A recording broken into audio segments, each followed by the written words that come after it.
Ares, the god of war, is perhaps the most horrific deity of the Greek pantheon. He is also in many respects the most human. He lusts, hungers, he bleeds. The two, the horror of Ares and his human physicality, are connected. Towards the end of Book 5 of Homer's Iliad, the Greek hero Diomedes meets Ares in hand-to-hand combat. Yes, a mortal fights the god of war himself and wins. And Ares goes off crying to daddy. It's a remarkable passage, one of stunning artistry and literary virtuosity. Somehow the poet manages to transition seamlessly from horror to cinematic action to pure farce, without in any way undermining or trivialising his art, or that most awful and serious of subject matters, human conflict. If you need any evidence of the unparalleled excellence of Homer, this is it. Welcome to Ancient Classics. The hero Diomedes has featured in a lot of the videos on this channel. The first 3 videos were about his dad, Tydeus, and Diomedes is one of the Epigonoi, the sons of the 7 against Thebes, who are themselves the subject of 5 videos. In Book 5 of the Iliad, Achilles, insulted by Agamemnon, has withdrawn from the fighting at Troy, giving others the opportunity to take centre stage. Cue the aristeia, which is ancient Greek for epic butt-kicking scene, of Diomedes, which dominates Book 5 and parts of Book 6. In his rampage, Diomedes fights some of the greatest of the Trojans' allies, including none other than Aeneas and his mum, Aphrodite. But then the war god Ares joins the fray. Meanwhile, the goddesses Hera and Athene feel compelled to stop the god of war in his tracks. Athene, who has an intense but ambivalent relationship with Diomedes, just as she had with his father Tydeus, comes to Diomedes and pressures him to rejoin the fighting, literally driving him to war in his chariot. Pallas Athene grabbed the whips and reins and drove the single-hoofed horses straight against Ares first. He was stripping the corpse of monstrous Periphas, the most excellent of Aetolians, glorious son of Ochesius. That's the man whom blood-stained killer Ares was stripping. But Athene donned the hat of Hades to make herself invisible to mighty Ares. And when Ares, destroyer of men, saw godlike Diomedes, he let the corpse of monstrous Periphas lie right there where he'd taken his soul in slaughter and made for Diomedes, tamer of horses. We're about to have a vivid description of chariot warfare. Now, chariots aren't used in classical Greek warfare. You just don't get hoplites on chariots. It's a commonplace, though, that the Iliad has chariots in it, and they're either just folk memories of chariotry from an earlier age, or inspired by other cultures, or just made up. It's then often said that Homeric warriors don't actually fight in chariots, they just use them to travel to and from and around the battlefield, but that's not strictly true. Here we have a distinct scene of a chariot with driver and fighter closing in on another warrior, this time one on foot. Only the charioteer is none other than Athene, who's invisible, and the warrior on the ground is Ares himself. And Ares has killed and is now stripping his victim. As many have long observed, this is the only time in Homer where a god is seen actually killing a mortal in close combat. Ares' victim is a man called Periphas, and what a man Periphas is. He's monstrous, Pelorios. Even though we don't usually see gods killing men, Ares is described as brotoloigos, destroyer of men, who's not only killed Periphas, but he's stripping him of his armour too. That got me thinking, why would a god strip a mortal of armour? I mean, one can imagine a mortal hero boasting of how he looted some really cool shit off a god, but the other way around seems like stealing candy off a dead kid and boasting about it too.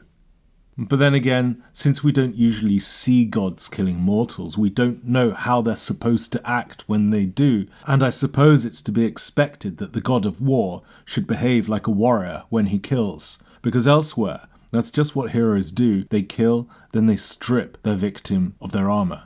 The stripping of bodies in the epic tradition is so commonplace, yet significant, that it also functions as a key plot device, setting up at least 2 of the most impactful scenes in Greco-Roman literature. In Iliad Book 17, after killing Patroclus, Hector takes his, or rather Achilles' armour, which Patroclus is wearing. Because Achilles has lost his armour along with his friend's life, it means that his mother, Thetis, has to commission a new panoply for her son from the smith god Hephaestus, hence the majestic shield of Achilles scene, the prelude to which is, in my view, one of the emotional highlights of the Iliad. I talked about that scene in a video about the shield of Heracles last year. Several hundred years later, at the very end of Virgil's Aeneid, Aeneas slays the Latin champion Turnus, ignoring his pleas for mercy and setting a precedent for Roman civil war, all because he sees that Turnus is wearing the baldric that he stripped from Aeneas' friend Pallas. So, this description of Ares in the middle of stripping a mortal of his armour might seem incongruous at first, but its resonances are rich and run deep. But more so, the scene is reflective of Ares as a manifestation of the most brutal side of humanity. Most gods don't kill men hand to hand, but Ares, like human heroes, does. He kills and despoils, horrifically, brutally, but like a man. And as Tamara Neal notes in her paper, Blood and Hunger in the Iliad, Ares is an anomaly amongst the gods in that he has a physical appetite for flesh and blood, whereas otherwise the gods don't. Sure, we often see or hear of the gods at feasts, but rarely are they shown eating mortal food. For that reason, they don't actually bleed blood, but a substance called ichor. For the gods do not eat food nor drink ruddy wine, and therefore they are bloodless and called immortals. Ares, however, as we shall later see in this passage, bleeds, and he's hungry for blood too. So there's a profound and horrific affinity between Ares, humans, and war. It is perhaps owing to his affinity with humans that Ares lusts for their blood in an almost cannibalistic fashion, or as Neil puts it, crucial to Ares' characterization is that his hypopoeia is rendered more obscene, even monstrous, by his willingness to identify with mortals and mortality. Yet the would-be mortal is driven by a bloodlust specifically for the blood of humans. As a result, the war god manifests a kind of intraspecies predation, even exhibiting a kind of cannibalism, hunting down and consuming the very species with which he would most identify. In other words, he disguises himself as a mortal and identifies as a mortal in order the better to fulfill his desire for mortal blood. This is another reason why Ares is called brotoloigos. And it is in the midst of this grim scene that Ares catches sight of Diomedes and then goes straight for the kill, or so he thinks.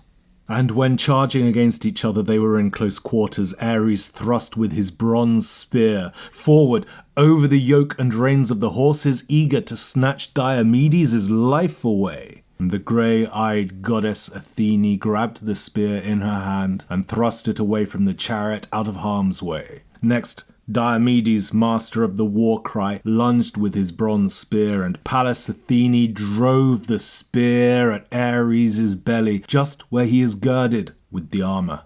Diomedes chanced to wound Ares and tore through his fine flesh.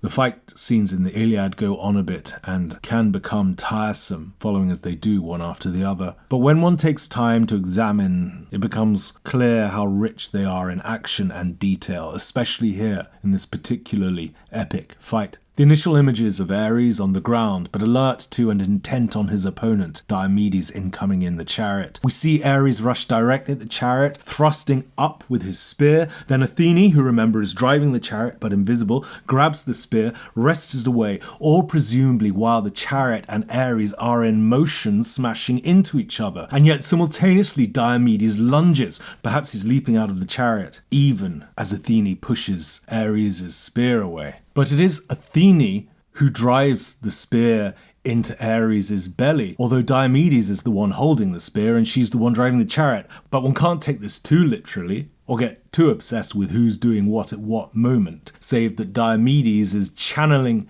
Athene's power. Random side point on Homeric armour. Diomedes' spear hits Ares in his belly, specifically hoti zonesketo mitre, where he is girded by the mitre or mitre. I'm not sure what the conventional English pronunciation is. So what is the mitre? It's not a bishop's hat, for one thing. I'm not even sure if the two words are cognate. Sometimes it's defined to mean an apron, but that just makes Ares sound like a chef. And I'm fairly sure Ares is neither a bishop nor a cook. Whatever, it's some kind of armour around the lower abdomen. I don't know, none of the scholars can quite agree, which is fair enough because I think there are only 2 mentions of a mitre or mitre or whatever in the Iliad. The other is in Book 4, when Menelaus gets shot. The arrow's full force is deflected, but still it pierces Menelaus's mitre or mitre, which he wore as a shield for his flesh, a barrier against missiles. Menelaus is not seriously wounded, and a few lines later in Book 4 he tells his brother Agamemnon not to worry too much, noting that he was protected by his armour, including the mitre, which the bronze workers made. So that suggests it's some kind of plate armour, whether it's like a girdle with plates sewn into it, or perhaps plates hanging down from a belt. Either way, Ares' mitre doesn't stop Diomedes' spear, which drives into his belly. Diomedes withdrew the spear. Brazen Ares screamed as loud as the cries of 9,000 or 10,000 men when they clash in Ares' war. Trembling seized the Achaeans and Trojans with fear, so loudly did Ares, insatiable by war, cry out.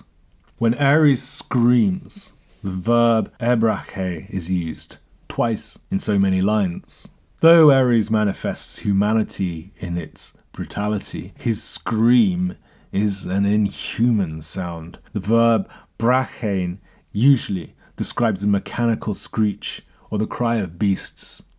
Just like dark mist appears from out of the clouds, or flames from a rising ill wind, just so did brazen Ares seem to Diomedes, son of Tydeus, as he went to the broad heavens with the clouds.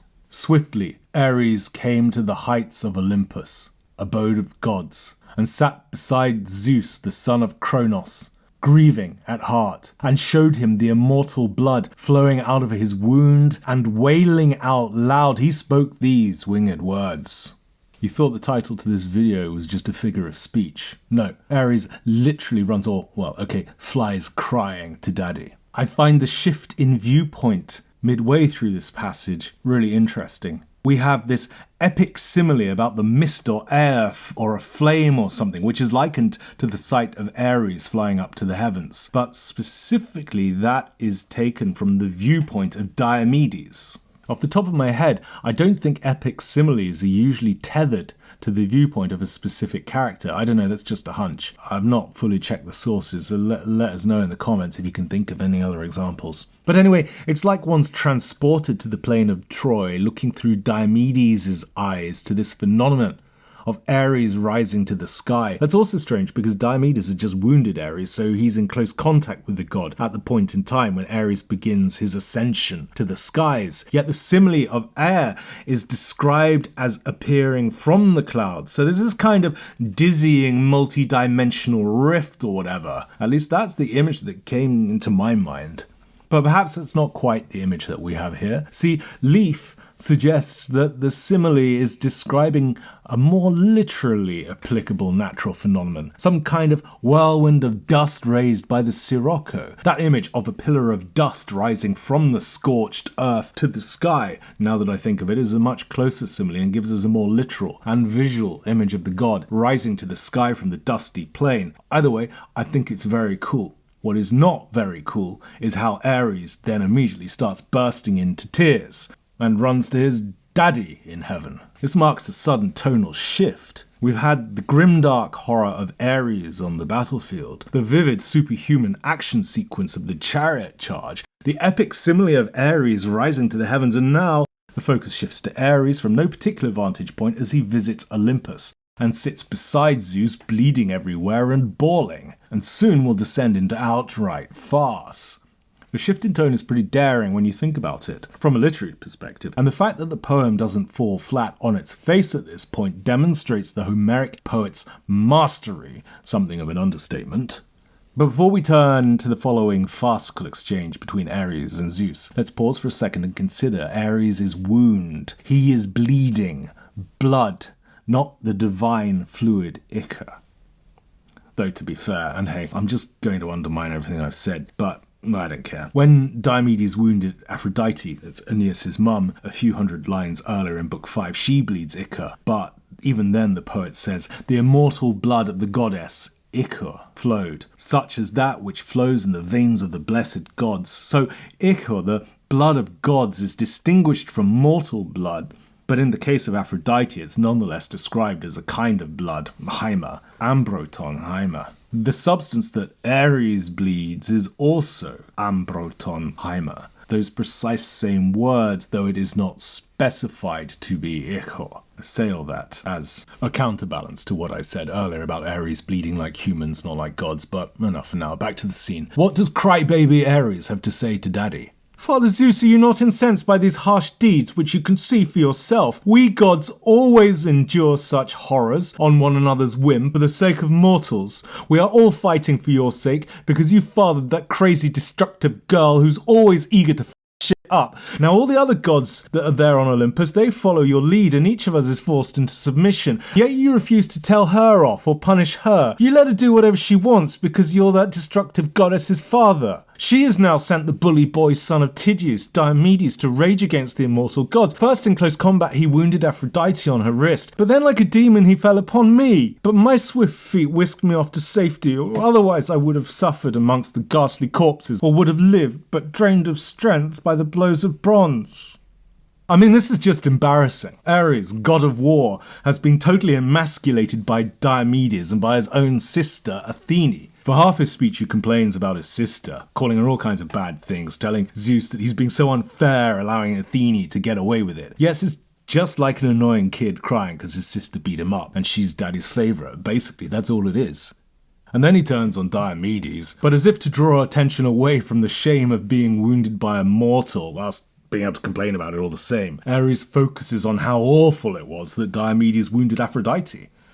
But then Ares gets totally maudlin, saying how but for his swift feet he'd be left amongst the corpses all enfeebled. Does he even realise how pathetic he sounds? So how does Zeus react to this little tantrum? Zeus the Cloud Gatherer looked at him with a scowl and said, "Don't sit there whinging, you wimp. Of all the gods that dwell on Olympus, I hate you the most, because strife is dear to you, as are wars and battles." Okay, fair enough. I think we can agree with Zeus. But now Zeus embarrasses himself. "You have the unruly and unyielding power of your mother, Hera. It's hard enough to keep her in check, and I reckon she encouraged you to get into this mess. But I can't bear you to suffer such pain too long. You are my son. Your mother bore you for me. Though if you were born from any other of the gods, then you'd have been damned long ago for your destructiveness."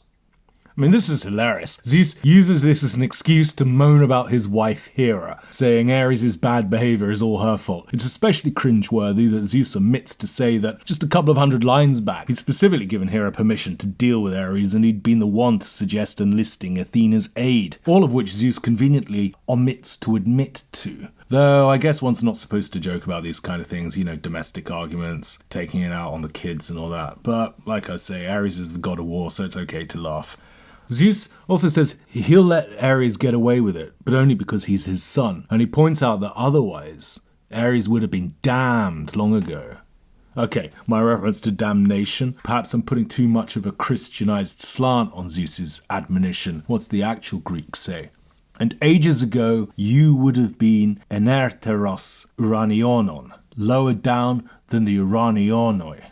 There's a cosmic or theological ambiguity here, one that has been debated amongst ancient scholiasts like Zenodotus and Aristarchus and modern scholars alike. The uranionoi might refer to the heavens and the gods that dwell there, in which case Zeus is saying that Ares would have been sent down to earth or lower still, had he not been Zeus' son. Or perhaps more likely, the uranionoi means the children of Uranos, i.e. Kronos and the other titans confined to Tartarus.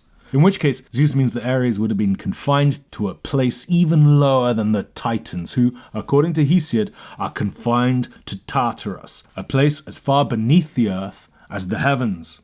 are from the earth.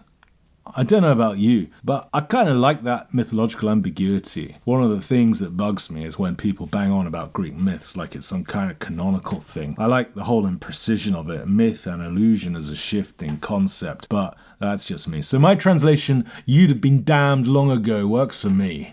But anyway, that's Zeus's speech. What next? So he spoke, and Zeus ordered Paean to heal Ares, and Paean treated Ares by sprinkling upon him pain-killing drugs, for he was not born a mere mortal. Just like when fig juice comes into contact with white milk, now liquid, the milk is soon curdled by stirring, so he quickly healed raging Ares. The scene on Olympus is wrapped up succinctly but vividly. Paean comes along to heal Ares. Cue this magnificent epic simile, in which the use of drugs to staunch Ares' bleeding is illustrated through a simile of a cheesemaker using fig juice to curdle the milk. I think the simile in all its physicality and specifically its association with food production, in a strange kind of way, leads us back to the theme of the human nature, the connection between the food and blood, of war and violence, all these things being part of the human condition, one with which Ares has this horrific affinity. Earlier, I quoted Neil's references to Ares' cannibalistic nature. Indeed, she cross-references a passage in Herodotus in which the historian describes how the Scythians sacrifice humans to their manifestation of Ares, with strong hints of ritual cannibalism insofar as human blood libations are made to Scythian Ares. Again, these connections between food, blood, and violence seem strangely present in this epic description of Ares' healing. Now, though that point's not specifically mentioned by Neil in her paper that I cited earlier, it is alluded to by Kirk in his commentary on the passage. Formally, it is the speed of Paean's cure that is illustrated by this striking and homely simile, but the real point of comparison is more detailed. Also, as Shirley Werner reminds me, the whole thing ironically describes how human blood behaves. After he is healed, Ares takes a bath. And Hebe bathed Ares and dressed him in fine clothes. Ares sat beside Zeus, the son of Cronos, exulting in glory. Hera of Argos and Alcmenian Athene returned to the palace of mighty Zeus, now that they had checked Ares, the bane of mortals, from his massacres.